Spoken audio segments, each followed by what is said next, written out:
Alléluia. Amen. Et je sais que notre Dieu va tous nous bénir cet après-midi. Alléluia. Amen. Et la semaine dernière, j'étais en train de parler concernant le jugement du chrétien. Et j'ai essayé d'aborder ce sujet. Et j'avais dit que nous en tant que chrétiens, nous allons subir des jugements. Amen. Et quand nous allons subir ces jugements, nous devons savoir comment nous comporter à ces jugements-là.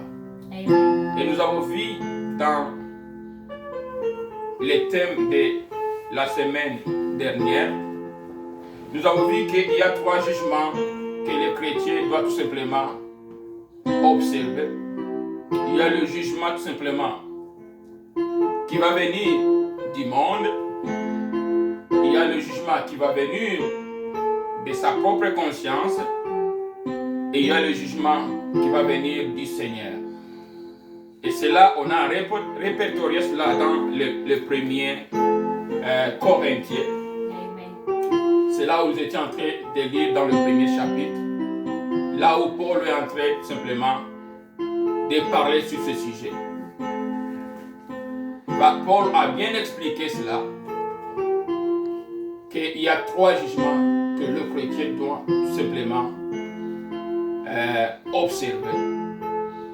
Mais dans tous ces 3 jugements, Paul a insisté pour dire que le jugement du Seigneur, c'est le jugement qui est le meilleur. Amen. Le jugement du monde a des failles, et le jugement de la conscience a aussi des failles, mais le jugement qui compte beaucoup, c'est le jugement du Seigneur. Amen. Alléluia. Amen. C'est le Seigneur qui nous connaît bien, il sonde nos cœurs et il sonde nos reins, il sonde aussi nos pensées. Amen. Voilà ce qui était, je peux dire, en bref, ce que nous avons parlé la semaine dernière. Alléluia. Amen. Donc le dimanche dernier. Alléluia. Amen. Maintenant, aujourd'hui, j'aimerais à ce que nous puissions simplement parler concernant un autre thème. Nous sommes en train de monter la montagne. Aujourd'hui, nous n'allons pas encore parler des jugements, mais nous allons tout simplement parler d'un autre thème. Et le thème de cet après-midi, c'est nos actions reflètent notre foi. Amen. Nos actions reflètent notre foi. Nous tous, nous savons les actions, c'est quoi? Amen. L'action, c'est l'acte de faire quelque chose. Alléluia. Amen. Faire l'action, c'est entrer dans une activité quelconque. C'est l'acte de faire quelque chose. Quand tu fais un acte quelconque, tu es directement en action. Alléluia. Amen. Aujourd'hui, nous allons parler de nos actions reflètent notre foi. Et cela, nous allons lire tout simplement dans le livre de Jacques. Jacques, c'est tout dans le Nouveau Testament. Et c'est là où nous allons lire le chapitre 1 et le verset 22. C'est là où nous allons puiser cette écriture qui est l'écriture principale de notre thème de cet après-midi. Jacques, chapitre 1, verset 22. Et nous allons lire dans notre Bible. C'est là où nous allons puiser notre thème d'aujourd'hui. C'est là où ça va venir. C'est ça la référence de cet après-midi. Et je vais lire dans le nom du Seigneur. Amen. Jacques, chapitre 1, verset 22. Qu'est-ce que la Bible nous dit?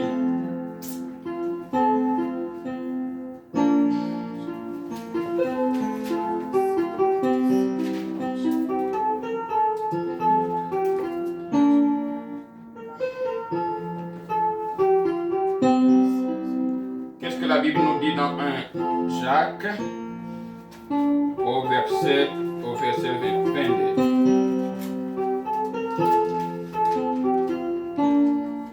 Sarah, tu peux lire pour nous là-bas? 1 Jacques, verset 22.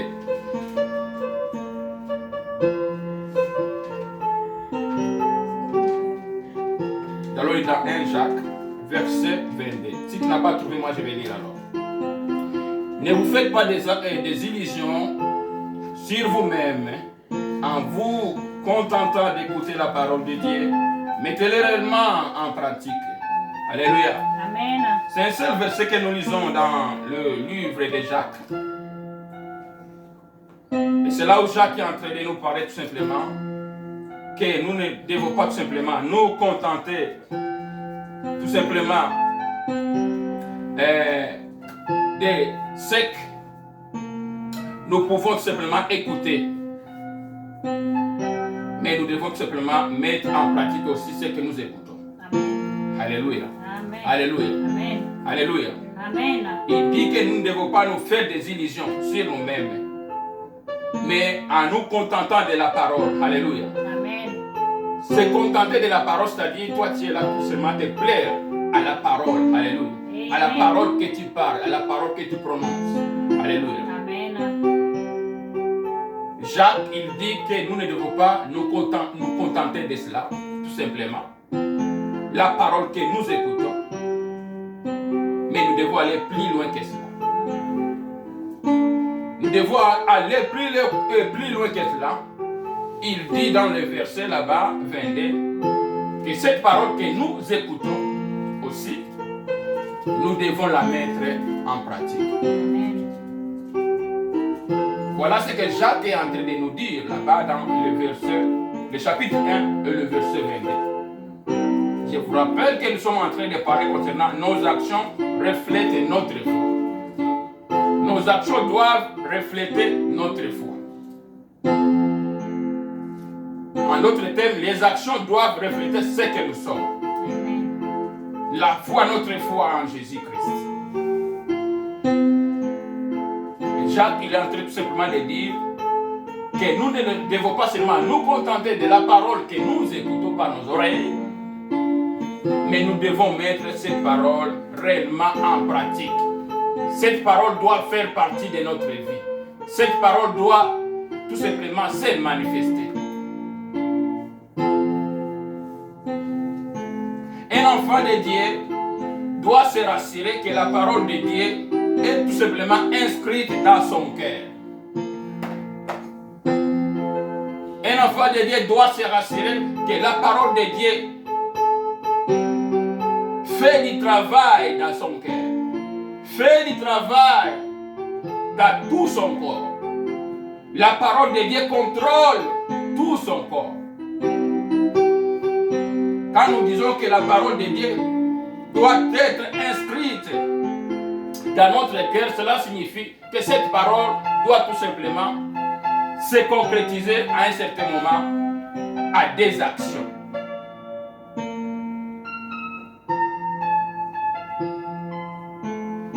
Alléluia. Amen. La parole de Dieu doit tout simplement avoir un fondement de son existence dans notre vie. Alléluia. Amen. Voilà ce que Jacques il est en train de nous dire, il est en train de nous rappeler ici dans le chapitre 1, verset 22. Que la parole de Dieu puisse trouver un fondement dans notre vie, un fondement de notre existence, un fondement de son existence dans notre vie.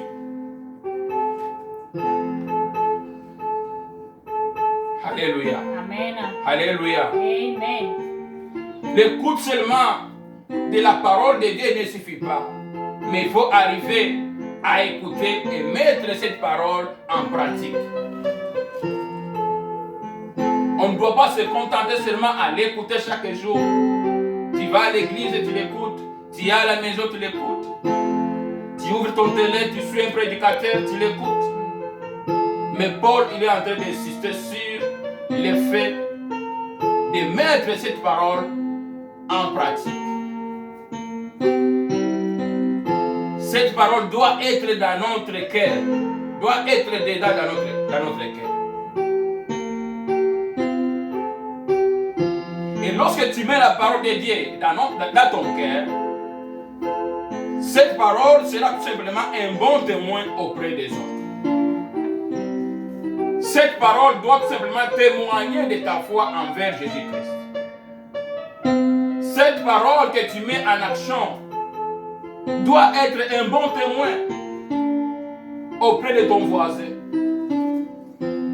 Pourquoi pas même dans ta société? Pourquoi pas même dans ton pays en général? La qualité de ton accueil à la parole se manifestera dans des actions concrètes et réelles.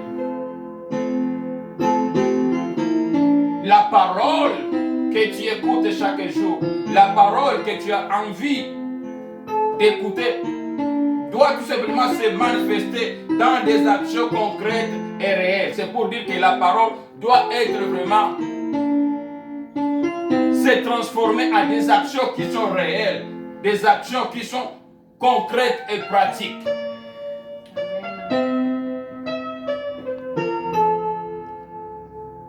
Parce qu'à un certain moment, nous disons, nous aimons Jésus, nous aimons Jésus, nous aimons Jésus. Mais nous ne pouvons pas arriver à traduire ou à transformer ce que nous disons en action ou en acte.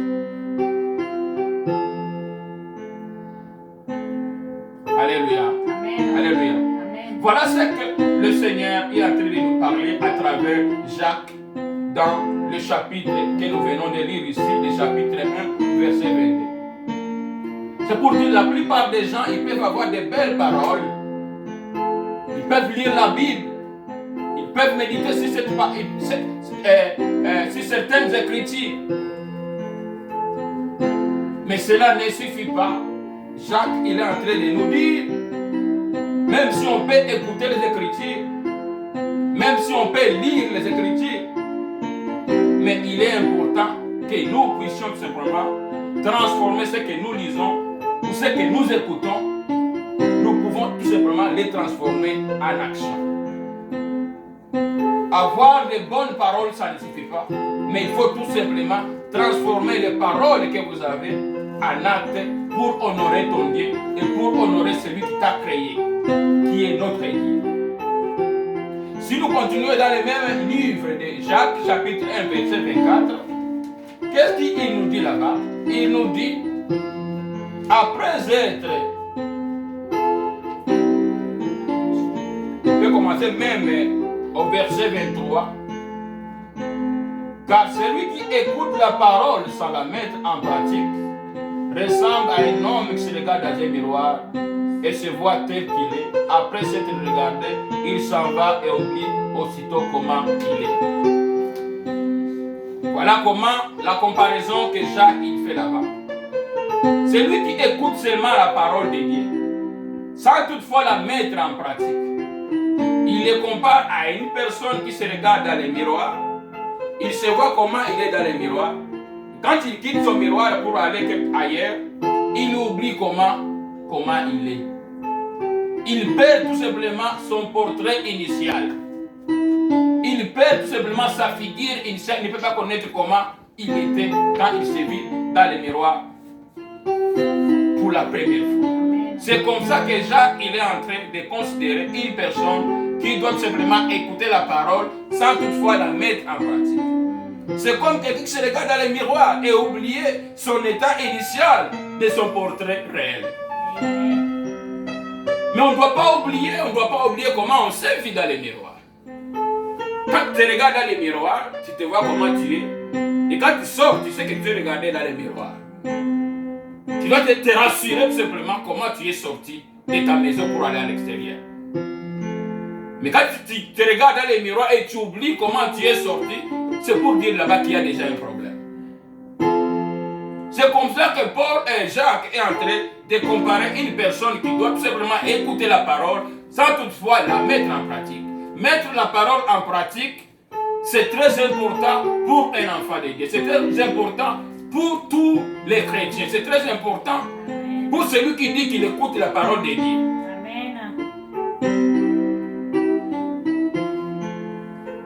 Les gens qui obéissent aux Écritures dans toute sa pratique et toute sa totalité, ils seront toujours bénis ou récompensés. Si vous serez là-bas pour écouter la parole dans toute sa totalité, sans toutefois l'écouter à moitié, parce que certains, ils ont eu l'habitude d'ouvrir la Bible, la lire. Il y a certains versets qu'ils veulent prendre, les mettre en pratique et les autres ne pas les mettre en pratique. Ça, ce n'est pas écouter la parole de Dieu. écouter la parole de Dieu et le mettre en action, c'est l'écouter avec obéissance. Tu n'as pas à sélectionner certaines écritures et laisser d'autres écritures.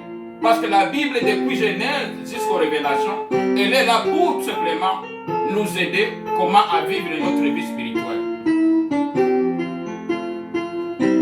Alors on doit écouter les Écritures, on doit écouter la parole de Dieu dans toute sa totalité et la mettre tout simplement en pratique. Et quand on fait cela, il y a une récompense et il y a des bénédictions qui vont tout simplement s'ensuivre.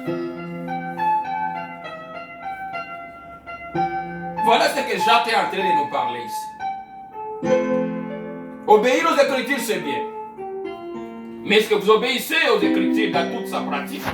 Est-ce que vous mettez ces Écritures en pratique?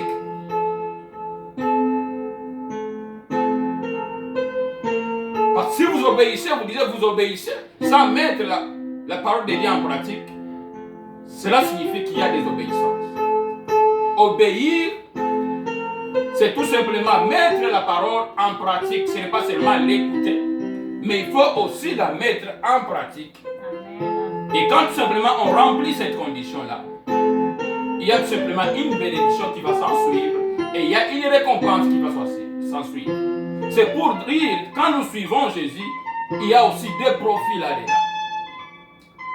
Et le profil de suivre Jésus, c'est tout simplement recevoir son salut. C'est recevoir son salut qui est éternel. Voilà le profil ultime de suivre Jésus. Voilà le profil ultime d'obéir à la parole de Dieu. Nous savons qu'un jour, nous allons rester éternellement dans son royaume. Et cela ne suffit pas. Quand on est obéissant à la parole, même ici sur la terre, il y a des récompenses et il y a aussi des bénédictions. Il y a des bénédictions qui vont venir sans savoir là où ces bénédictions sont en train de venir. Mais la condition qui est là, c'est tout simplement, il faut écouter la parole et la mettre en pratique. La religion de ceux qui pensent être religieux, sans contrôler sa langue, est vaine. Être chrétien, on ne peut pas, et on ne sait pas comment contrôler sa langue.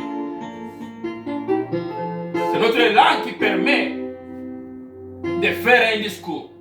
C'est notre langue qui permet de prononcer une parole. C'est notre langue qui nous permet tout simplement de parler concernant ce que nous voyons.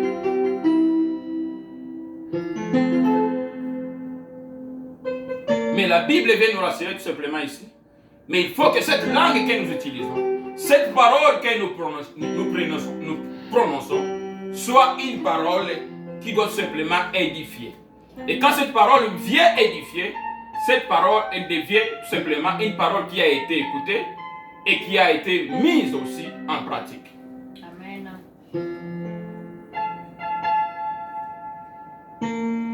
Parce que des fois nous sommes des chrétiens, mais des fois nous ne contrôlons pas aussi notre bouche qui prononce la parole, notre langue qui prononce la parole.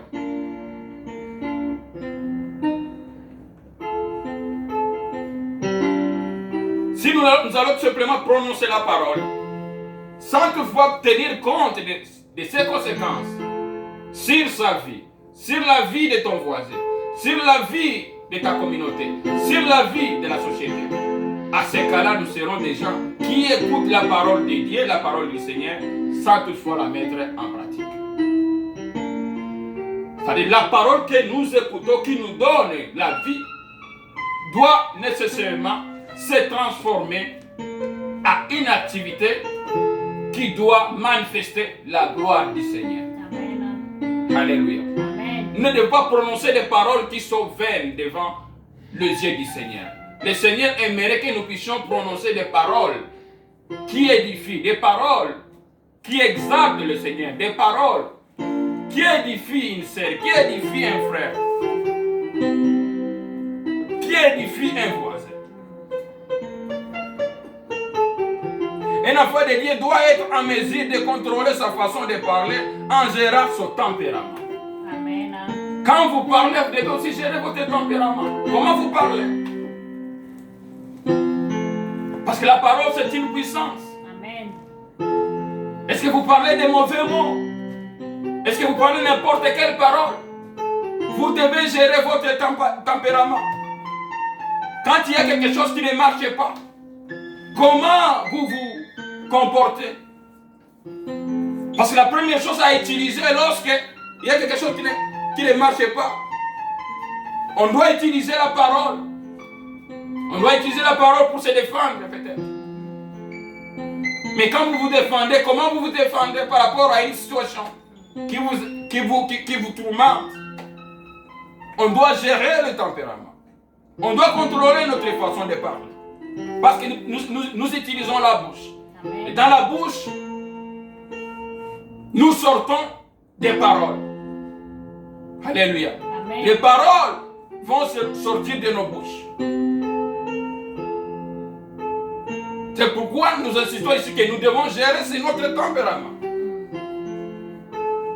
Un chrétien doit gérer sur sa façon de parler.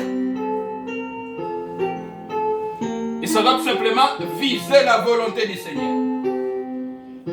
Quand vous êtes devant certains tests de la vie, qu'est-ce que vous faites?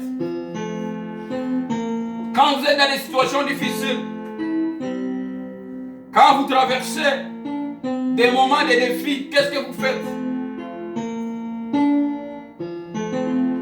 Soyez prudents de ne pas parler de n'importe quoi. Même si vous êtes dans des situations difficiles, même si vous êtes dans des circonstances difficiles, soyez prudents de ne pas parler de n'importe quoi. Amen. Un enfant de Dieu doit savoir gérer une situation qui arrive. Il doit prier pour que le Seigneur l'aide tout simplement à surmonter ces défis-là. Amen. Parce qu'à un certain moment, nous serons devant certains tests, devant certains défis. Mais la prudence exige à ce que nous ne pouvons pas parler de n'importe quoi. Et c'est là que nous sommes en train de parler sur les actions qui doivent tout simplement refléter notre foi. Et quand nous parlons, c'est une action directement. C'est une action que nous faisions lorsque nous parlons. Alléluia. Amen. C'est une action que nous faisions lorsque nous prononçons un mot. Et Jacques il est en train de nous exhorter ici en disant que tout simplement lire la parole ne suffit pas, mais il faut tout simplement les mettre aussi en pratique. Alléluia. Amen. Il faut la mettre en pratique. Quand tu écoutes la parole, tu ne peux pas mettre cette parole en pratique, tu ne peux pas parler de n'importe quoi. Alléluia. Amen. Alléluia. Amen. Mais qu'est-ce que nous pouvons comprendre dans Jacques ici? Chapitre 1, verset 21. Il y a certains points que nous devons saisir. Pour tout simplement être un enfant qui doit tout simplement faire à ce que ses actions reflètent sa foi, il y a certaines choses que nous pouvons saisir dans la parole du Seigneur en tenant de l'écriture que nous avons lue ici. Le premier, c'est tout simplement, on doit être prêt à recevoir. Alléluia. Amen. Alléluia. Amen. On doit être prêt à recevoir. Être prêt à recevoir, c'est à recevoir la parole de Dieu. Et c'est là, c'est dans la même écriture où Jacques est en train d'insister sur cela. C'est toujours dans le verset 21 là-bas. Là où on nous dit, c'est pourquoi rejeter tout ce qui est rejeter tout ce qui salit et tous les excès de la méchanceté. Accueillez avec humilité la parole de Dieu. Alléluia. Amen. On doit accueillir avec l'humilité la parole de Dieu. Amen. La parole de Dieu, nous devons l'accueillir avec humilité, pas avec orgueil. Parce que nous n'avons rien fait pour devenir chrétiens. Nous n'avons rien fait pour avoir le salut. C'est par la grâce du Seigneur que nous avons reçu le salut. Alors il est important que nous devons d'abord recevoir cette parole avec humilité. Ça c'est la première condition. Dans le verset 23. Nous devons recevoir la parole avec humilité. Il faut d'abord écouter et recevoir cette parole avec humilité. Car cette parole est là le pouvoir de nous sauver. On ne peut pas recevoir la parole de Dieu avec orgueil parce que nous n'avons rien fourni pour que Jésus puisse nous sauver. Jésus est venu pour nous sauver. C'est pas parce qu'il a voulu à ce que le monde puisse simplement être sauvé et puisse entrer dans son plan du salut. Alors on n'a pas besoin tout simplement de recevoir cette parole avec orgueil, mais il faut la recevoir avec humilité. Amen. Alléluia. Amen. Alléluia. Amen. Ça c'est la première condition. Recevoir la parole de Dieu avec humilité. Le chrétien doit être humble. Pour ceux qui n'ont pas encore reçu le Seigneur, nous devons les aimer. Nous ne devons pas nous voir spécial. Alléluia. Amen. On n'est pas spécial. Mais on doit tout simplement savoir que ce qu'on a reçu, on l'a reçu par la grâce du Seigneur. Et comme on l'a reçu par la grâce du Seigneur, on doit s'humilier et être humble devant le Seigneur. Et en faisant cela, la parole de Dieu aura la puissance dans notre vie. Deuxièmement, qu'est-ce qu'il faut? Il faut écouter maintenant cette parole. Il faut la recevoir d'abord. Vous devez recevoir d'abord cette parole. Et la parole, c'est Jésus lui-même. Alléluia. Amen. Vous devez recevoir cette parole. Et après avoir reçu cette parole, il faut maintenant l'écouter. Alléluia. Amen. Il faut l'écouter.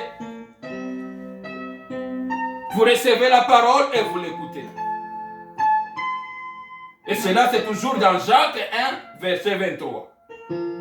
Pour suivre la parole, il faut d'abord l'écouter. Et quand vous l'écoutez, vous pouvez tout simplement maintenant être à mesure de méditer sur cette parole et connaître qu'est-ce que ça te dit. Alléluia. Amen. Parce que la parole nous dit quelque chose dans notre vie. Lorsque nous lisons la parole de Dieu, en l'écoutant, ça vient nous dire quelque chose. Ça vient communiquer quelque chose.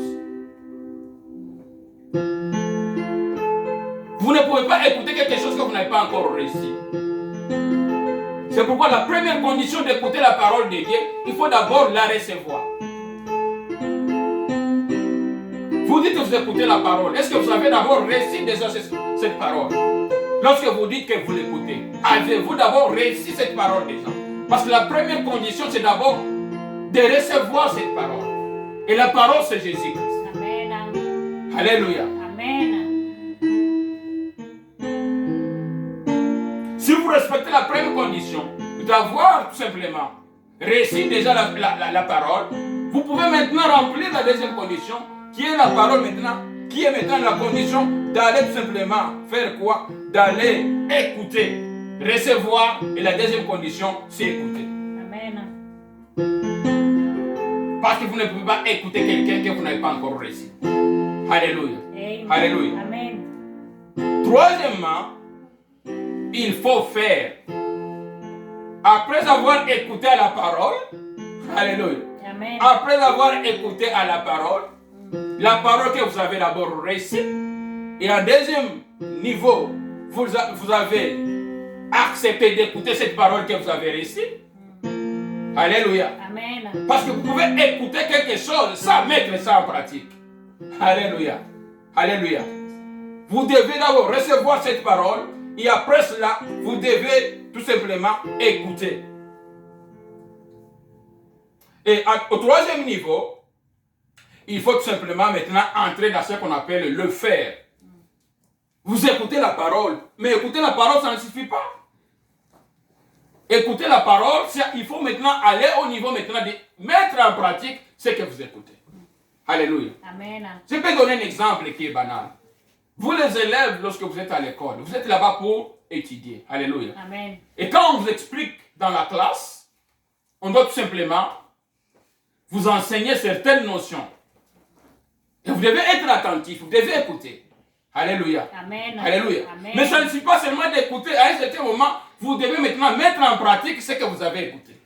C'est pourquoi à un certain moment, on vous donne des exercices d'évaluation. Alléluia. Amen. Pour nécessairement se rassurer que vous avez écouté ce que l'enseignant a expliqué. Alléluia. Amen. C'est pour dire que ça ne suffit pas seulement d'écouter, d'être en classe. Vous pouvez être en classe sans ne pas être là-bas. Quelqu'un peut faire semblant d'être en classe. Mais comme il n'est pas en train d'écouter, cela signifie que cette personne n'est pas dans la classe. Pour être dans la classe réellement, il faut écouter et être à mesure à un certain moment de mettre en pratique ce que vous avez écouté en classe. Et c'est pourquoi maintenant les enseignants doivent vous donner des tests d'évaluation pour se rassurer que sur les élèves, ils ont tout simplement compris ce qu'il a parlé. Alléluia. Amen. Voilà la notion que nous pouvons comprendre dans ce sujet que Jacques est en train de nous parler ici. C'est-à-dire, après avoir écouté la parole, il faut aller faire quoi? Il faut entrer dans l'action. Il faut aller maintenant faire quelque chose. Il faut entrer dans les faire. Quand on dit d'entrer dans les faire, il faut entrer maintenant dans la pratique. Il faut pratiquer la parole. Il faut vivre la parole. Alléluia. Amen. Chaque jour, il faut que cette parole puisse refléter ta vie chrétienne. Alléluia. Amen. De chaque jour. Amen.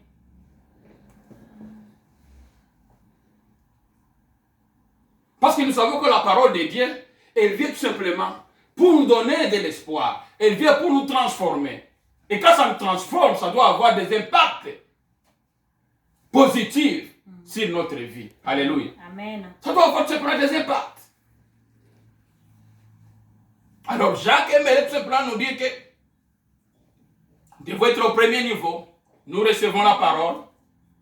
Après avoir reçu cette parole, il faut aller au deuxième niveau. Il faut être prêt pour l'écouter. Alléluia. Amen. Et après avoir écouté cette parole, il faut entrer maintenant dans le faire. Il faut entrer dans l'action. Vous n'allez pas seulement vous contenter seulement à écouter la parole. Chaque jour, vous allez à l'église. Chaque jour, vous suivez la télé, vous êtes en train de suivre des prédicateurs. Ça ne suffit pas seulement d'écouter. Mais à un certain moment, vous devez maintenant mettre en pratique ce que vous écoutez. Entrez dans le faire. Entrez dans l'action. Entrez dans les actes. Et ça doit être des bons actes. Alléluia. Amen. Qui reflètent tout simplement un enfant de Dieu ou un enfant du Christ. Ça, c'est le troisième niveau de comment nos paroles doivent tout simplement refléter tout simplement notre vie de chaque jour. Alléluia. Amen. Et notre vie de chaque jour, nous devons la vivre. Nous devons la vivre chaque jour. Et si nous allons aller au